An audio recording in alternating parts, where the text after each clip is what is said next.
Chapter धोरण 10 सामाजिक विज्ञान पाठ 21 सामाजिक परिवर्तन આપણે આજે આ નવું ચેપ્ટર જે છે ચાલુ કરવા જઈ રહ્યા છીએ બોર્ડ ની અંદર આ ચેપ્ટર જે છે 5 માર્ક નું ભારણ ધરાવે છે એક 4 માર્ક નો પ્રશ્ન પૂછાઈ શકે છે અને એક 1 માર્ક નો પ્રશ્ન જે છે પૂછાઈ શકે છે હવે સામાજિક પરિવર્તન એટલે તમે બધા જાણો જ છો ખરેખર રીતના કે સમાજની અંદર દિન પ્રતિદિન જે ફેરફારો થતા જોવા મળતા હોય એને આપણે સામાજિક પરિવર્તન જે કરતા ઓળખીએ છીએ ખરેખર રીતના સામાજિક પરિવર્તનની વ્યાખ્યા કેવી થાય તો કે સામાજિક પરિવર્તનની વ્યાખ્યા એવી થાય કે સમાજની રચનાના માળખામાં સમાજની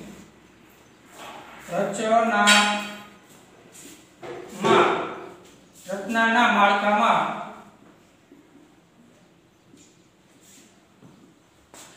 સમાજની રચનાના માળખામાં અને વિવિધ સામાજિક સંસ્થાઓમાં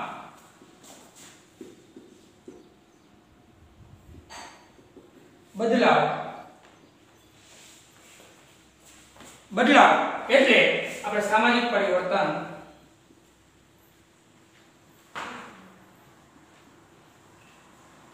તરીકે ઓળખી શકાય છે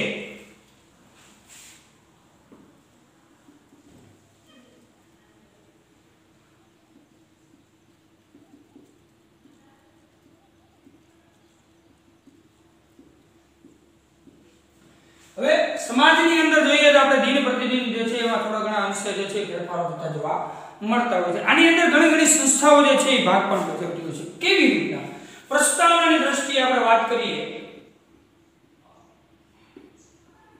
પ્રસ્તાવના જોઈએ આપણે સામાજિક પરિવર્તન એટલે કેવી રીતના કહી શકીએ છીએ તો કે સામાજિક પરિવર્તન એટલે એવી રીતના કે સમાજની અંદર રહેતી વ્યક્તિ નાગરિક કે જે કોઈ જરૂરિયાતની વ્યક્તિઓ જે છે એ પોતે પશ્ચિમીકરણની દ્રષ્ટિએ વૈશ્વિકીકરણની દ્રષ્ટિએ શહેરીકરણની દ્રષ્ટિએ આવા બધાય વસ્તુઓ જે છે સમાજની અંદર રહેતા કુટુંબોની વ્યવસ્થામાં લગ્ન વ્યવસ્થામાં સંસ્કૃતિના આવા બધાય અલગ અલગ પ્રકારના વિભાગોની અંદર જે જીવનશૈલીની અંદર જે પરિવર્તન થતું જોવા મળતું હોય એને આપણે ખરેખર રીતના સામાજિક પરિવર્તન તરીકે ઓળખીએ છીએ આમ જોઈએ તો આ બધી વસ્તુઓ જે છે એમાં દિન પ્રતિદિન જે છે એ સમાજની અંદર પરિવર્તન થતા જોવા મળતા હોય છે હું કે તમે કે બધા વ્યક્તિઓ જે છે જાણે છે પહેલા વ્યક્તિઓ જે છે એ પહેલાની રહેણી કહેણી અને અત્યારના રહેણી કહેણીની અંદર જે છે આસમાન ધરતીનો ફેરફાર થતો જોવા મળ્યો છે એમ પેઢી દર પેઢી વ્યક્તિની અંદર જે કાંઈ જે નવા ફેરફારો થતા જોવા મળતા હોય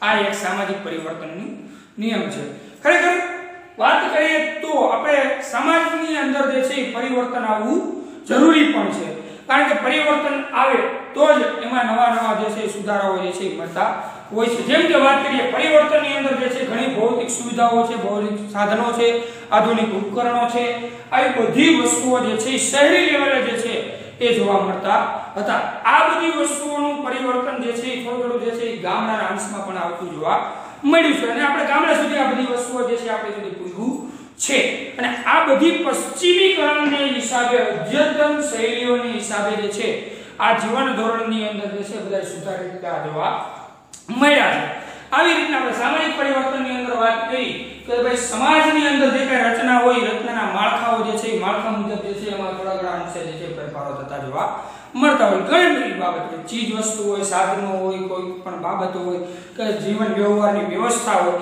આ બધી વસ્તુઓ જે છે એમાં થોડા ઘણા અંશે જે છે દિન પ્રતિદિન જે છે પેઢી દર પેઢી જે છે એ ફેરફારો થતા જોવા મળતા હોય આપણે પહેલાના સમયની વાત કરીએ તો ભાઈ પહેલા જે છે બાપ દાદાના વખતની આપણે વાત કરીએ તો પિતા જે છે આપણા જે એના પિતા જે છે દાદા જે છે એમાં ના જીવન વ્યવહારની દ્રષ્ટિએ વાત કરીએ અત્યારની ત્રીજી પેઢીની જીવન વ્યવહારની વાત કરીએ તો એમાં આસમાન ધરતીનો ફેરફાર થતો જોવા મળ્યો આપણને આવા જીવન ધોરણના પરિવર્તનને કારણે આપણે જે છે એને સામાજિક પરિવર્તન કહીએ છીએ હવે આ સામાજિક પરિવર્તન જે છે એ એટલું જ મહત્વનું નથી એના માટે પહેલા બીજી બાબત પણ મહત્વની હોય છે કેવી તો કે કાયદાઓનું સામાન્ય જ્ઞાન હોવું પણ જરૂરી છે કાયદાઓનું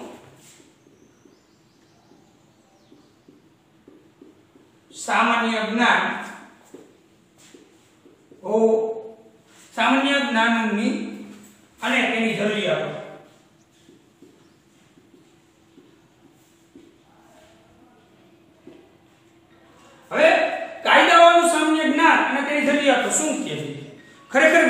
છે એ કાયદાથી અલાયદો ન હોવો જોઈએ, કાયદાને જાણતો હોવો જોઈએ, કાયદાને પરખતો હોવો જોઈએ.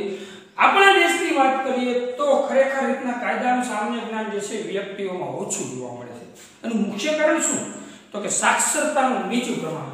મહત્વની બાબત શું છે? આ કાયદાનું સામાન્ય જ્ઞાન જે છે હોવું ફરજિયાત છે ખરેખર રીતના, પણ સામાન્ય જ્ઞાનની અંદર આપણે વાત કરીએ તો આપણું સાક્ષરતાનું પ્રમાણ જે છે એ કેવું જોવા મળે છે? આપણને નીચું જોવા મળે છે. આવું સાક્ષરતાનું પ્રમાણ જે છે એની હિસાબે જે છે સામાન્ય રીતે રોજિંદા જીવનની જરૂરિયાતો જે છે, નીતિ નિયમો જે છે એ જાણકારી જે છે એ આપણા માટે જે છે ખૂબ જ જરૂરી છે. જો આવા અભાવના કારણોસર લોકોનું વાત કરીએ કાયદાનું સામાન્ય જ્ઞાન જે છે એ ન હોય, જાણકારી ન હોય, તો લોકોની કાયદાકીય જાણકારી ન હોય તો એના હિસાબે શું થાય? તો કે ઘણી મુશ્કેલીઓ જે છે એ બનતી હોય છે. પહેલી બાબત તો કે આપણા દેશની અંદર જે છે આ કાયદાનો ભંગ જે થાય એ ભંગની પાછળ જે છે દંડ કે સજા જે છે એ કોઈ પકડીને જે છે એ કરવામાં આવતી નથી. એટલા માટે નાગરિક જે છે એ કાયદાનું જ્ઞાન જે છે એ મેળવવા માટે જે છે તત્પર થતો જોવા નથી મળતો. એટલે જાણકારી જે છે જરૂરી એટલી હોવી જોઈએ એ જરૂરી નથી બનતી. એનું મુખ્ય કારણ એ છે, બીજા દેશની વાત કરીએ, જસ્ટ એક્ઝામ્પલ આપણે અમેરિકા દેશ. તો અમેરિકા દેશની અંદર જે છે કોઈ ટ્રાફિક વાળો જે છે રોડની વચ્ચે નીકળતો હોય ને ન પાર્કિંગની જગ્યાએ પાર્કિંગ કર્યું હોય તો એ વ્યક્તિને ત્યાં કોઈ વસ્તુ કહેવામાં આવતી નથી, એની ઘરે સીધી જે છે દંડના પાત્રના સ્વરૂપમાં જે છે પુગાડવામાં આવે છે. આ જે બધી વસ્તુઓ જે છે અત્યારે લોકો સુધી જે છે પુગાડવાનું કામ જે છે સરકાર કરી રહી છે. એટલે કાયદાનું સામાન્ય જ્ઞાન જે છે મહત્વની બાબત છે. જો કાયદાનું ઉલ્લંઘન થાય ત્યારે સજા કે દંડના પાત્ર જે છે કરવામાં આવે છે. આ બધી વસ્તુઓ જો એને ખબર હોય એટલે આવી બધી બાબતો જે જાણકારી જે છે એ આપણે આપવી જોઈએ. કાયદાનું સામાન્ય જ્ઞાન અને તેની જરૂરિયાત. પછી આપણે વાત કરીએ તો કાયદા અને સામાન્ય જ્ઞાનની જરૂરિયાત શા માટે હોવી જોઈએ? કાયદા અને સામાન્ય જ્ઞાનની જરૂરિયાત શા માટે? પહેલી બાબત, કાયદાનું સામાન્ય જ્ઞાન કાયદાના શિક્ષણ થકી પ્રજાજન કાયદાનો ભંગ કે ગુનાહિત કાર્ય કરતા અટકે છે અને શિક્ષા કે દંડની જોગવાઈ જે છે બની શકે છે. પહેલી બાબત આપણે આની અંદર વાત કરીએ તો કે પહેલી કાયદાનું સામાન્ય જ્ઞાનની જરૂરિયાત શા માટે?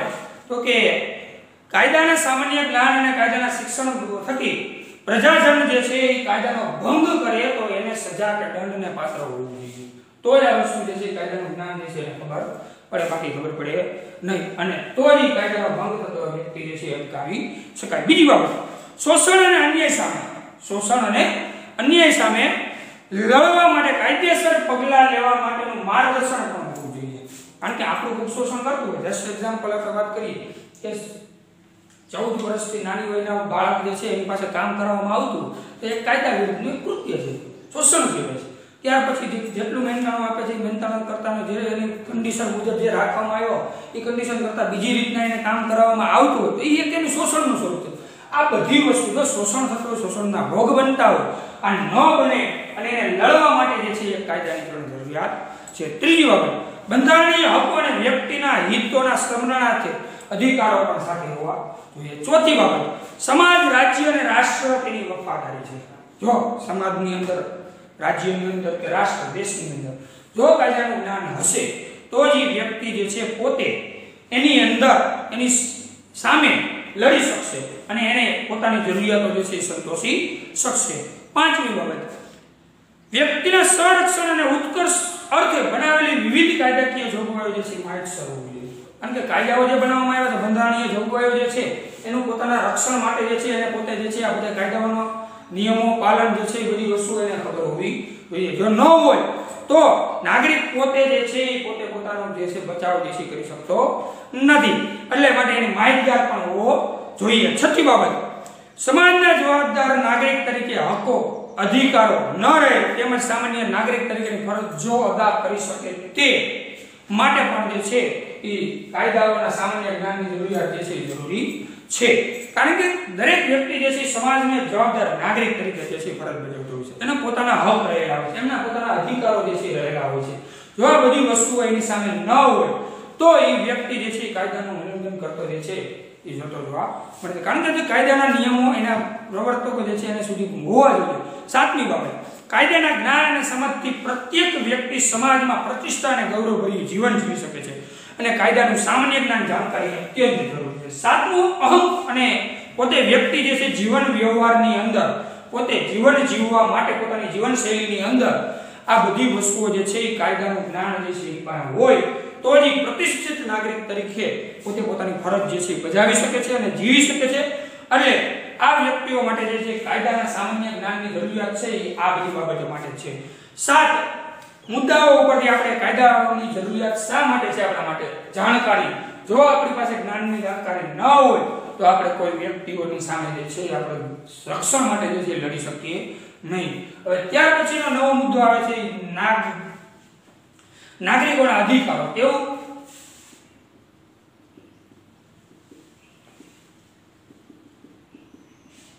વિદ્યાર્થી મિત્રો, તમને બધાને ખબર છે ભારત દેશની અંદર આપણે વાત કરીએ તો સામાજિક પરિવર્તન થાય છે એ વાત સાચી છે.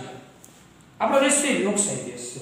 અહીંયા દરેક ધર્મ, જાતિ, પ્રજાતિ બધા લોકો જે છે એને આગળ વસે છે. આ દેશની અંદર દરેક વ્યક્તિ માનવી જે છે પોતે પોતાના અધિકારો જે છે એ ભોગવતો હોય છે.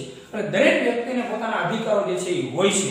કારણ કે સ્વતંત્ર ભારત દેશનો સ્વતંત્ર નાગરિક જે છે એ લોકશાહી દેશની એવી વ્યાખ્યા કરવામાં આવે છે. આપણે ખરેખર સ્વતંત્ર ભારત દેશનો સ્વતંત્ર નાગરિક છે એવું માનવામાં આવે છે.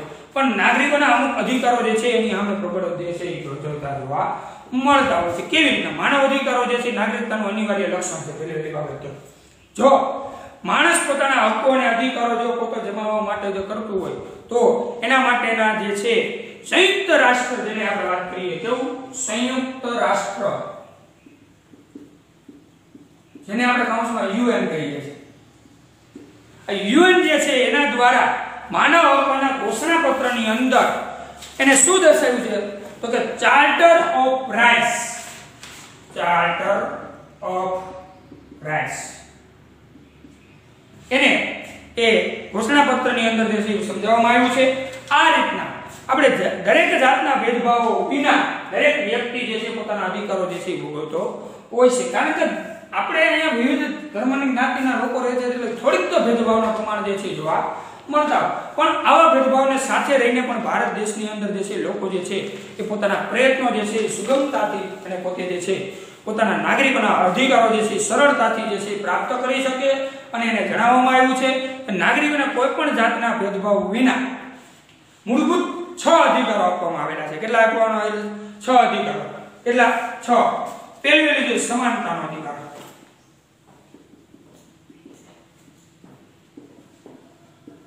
સમાનતાનો અધિકાર તો પહેલી વાત કે દરેક વ્યક્તિ જે છે દરેક વ્યક્તિ માટે દરેક કાયદાઓ, દરેક નિયમો, દરેક ઉલ્લંઘનો આ બધી વસ્તુઓ જે છે એ એની અંદર જે છે દરેકને સમાન હક જે છે આપવામાં આવેલા છે.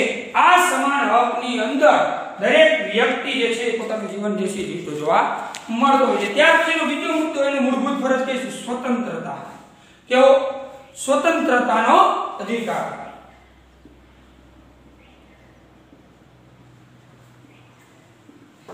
દરેક વ્યક્તિ જે છે લોકશાહી દેશની અંદર રહેતો હોવાથી દરેક વ્યક્તિ નાગરિક જે છે કેવો છે? સ્વતંત્ર છે.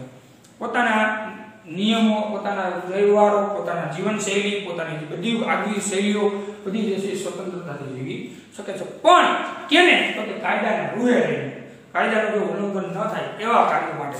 ત્યાર પછી ત્રીજું છે શોષણ વિરોધ અધિકાર.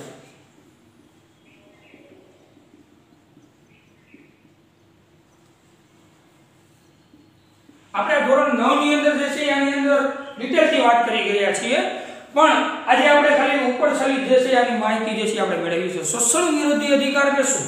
તો શોષણ વિરોધી અધિકાર એટલે કે જે મેં તમને ઉદાહરણ હમણાં એના ઘરમાં સમજાવ્યું કે કાયદાની અંદર જે છે કોઈ પણ વ્યક્તિને રૂએ જે કંઈ બાંધવામાં આવ્યો હોય બાંધવા કરતા પણ એની પાસેથી બીજું કામ લેવામાં આવતું હોય, વધારે કામ લેવામાં આવતું હોય, નિયમોને ઉલ્લંઘન કરીને એની પાસે કામ કરવામાં આવતું હોય, તો આવા ઘણા પ્રકારના શોષણ વિરોધી અધિકારો જે છે આપણી સામે જોવા મળતા હોય છે. ચોથું બાબત ધાર્મિક સ્વતંત્રતાનો અધિકાર. બહુ સરળ અને સાદો સિમ્પલ છે. બધા શબ્દો ઉપરથી ઓળખી જાવ એવું છે. ધાર્મિક સ્વતંત્રતાનો અધિકાર એટલે શું? તો કે દરેક વ્યક્તિ જે છે પોતાનો ધર્મ જે છે પોતાની સ્વતંત્રતાથી જે છે સ્વીકારવી માન્ય રાખવામાં આવતો છે. દરેક કોઈ એમ કે હું હિન્દુ છું, મુસ્લિમ છું, શીખ છે, ઈસાઈ, ક્રિશ્ચન, આની અંદર પણ પોતાના લોકોના પ્રત્યક્ષ સ્વતંત્ર ધર્મો જે છે જોવા મળતા હોય છે. આવા સ્વતંત્ર ધર્મની અંદર જે છે પોતાના નિયમો મુજબ જે છે પાલનહાર કરતા હોય છે. ત્યાર પછી પાંચમું અને સરસ મજાનું સાંસ્કૃતિક અને શૈક્ષણિક અધિકાર. કેવો શૈક્ષણિક અધિકાર? આપણે ભારત દેશના લોકો જે છે ખરેખર વાત કરીએ એ મુજબ સાંસ્કૃતિક અને શૈક્ષણિક અધિકાર જે છે સરકારે પણ એના માટે જે છે ખૂબ જ પ્રયત્ન કર્યો છે. કારણ કે શિક્ષણની અંદર જે છે એ લોકો સુધી પુગાડવા માટેનું સરકાર જે છે 14 વર્ષની વય સુધીના બાળકો માટે મફત અને ફરજિયાત શિક્ષણ જે છે આપવામાં આવે છે.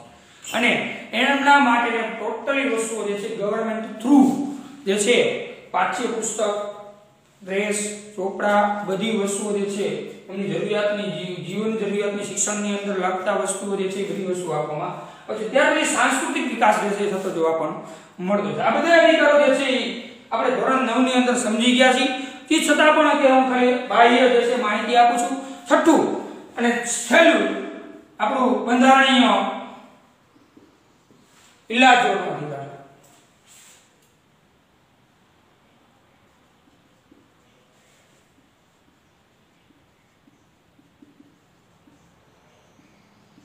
બંધારણીય ઇલાજનો અધિકાર. હવે જો કોઈ રાજ્ય કે રાષ્ટ્ર આ અધિકારો ભંગ કરીને નાગરિકોના તેના હકો જે છે એ વંચિત રાખવાનો પ્રયત્ન કોઈ કરતો હોય, દાખલા તરીકે મને કાયદાઓ જે છે એ ખબર નથી અને મને જે એનાથી વંચિત રાખવામાં આવતો હોય મને ખબર પડે, પણ નાગરિક પોતે પોતાના અધિકાર મેળવવા માટે જે છે વડી અદાલત, સર્વોચ્ચ અદાલત, સુપ્રીમ કોર્ટ એની અંદર જે છે એ થતો જોવા મળે છે. અને એનો દરવાજો ખટખટાવીને પોતાનો જે છે અધિકાર જે છે મેળવવાનો પોતે જે છે એ બંધારણીય ઇલાજના અધિકારની અંદર સમાવેશ કરવામાં આવ્યો છે. એટલે આવું બંધારણ જે છે એ ખરેખર કેવું છે? બંધારણ જે છે એ ખરેખર બંધારણીય ઇલાજના અધિકારનો એક આત્મા તરીકે જે છે કહેવામાં આવે છે. કેવો તરીકે? આત્મા તરીકે કહેવામાં આવે છે. એટલે ન્યાયતંત્રની ફરજ બને છે કે નાગરિકને પોતાનો અધિકાર જે છે રક્ષણ કરવું અને એને મળી રહે એ માટે સરળ, સસ્તો અને ઝડપી પ્રભાવશાળી જે છે ન્યાય પ્રદાન કરવામાં કરવો જોઈએ કે જેથી કરીને જે છે બાળકો જે છે કે વ્યક્તિઓ છે, નાગરિક છે કે દરેક વ્યક્તિઓ જે છે પોતે આના વિશે જે છે માહિતી પૂરતી મેળવી લે. આપણે સામાજિક પરિવર્તનની વાત કરી કે સમાજની અંદર જે આપણે વાત કરી કે ભાઈ પહેલાના લોકો જે છે કેવી રીતના જીવન વ્યવહાર જીવતા હતા, એમાંની સંસ્થાઓમાંથી થોડા ઘણા અંશે જે છે ફેરફાર કરી અને ત્યાર પછી આ બધી વસ્તુ જે છે સામાજિક પરિવર્તન છે. પણ સામાજિક પરિવર્તન એટલે ક્યાં સુધી હોય તો કે કાયદાનું સામાન્ય જ્ઞાન પણ તેની સામે જરૂરિયાત છે. હવે કાયદા અને સામાન્ય જ્ઞાનની જરૂરિયાત શા માટે છે આપણા માટે? એટલે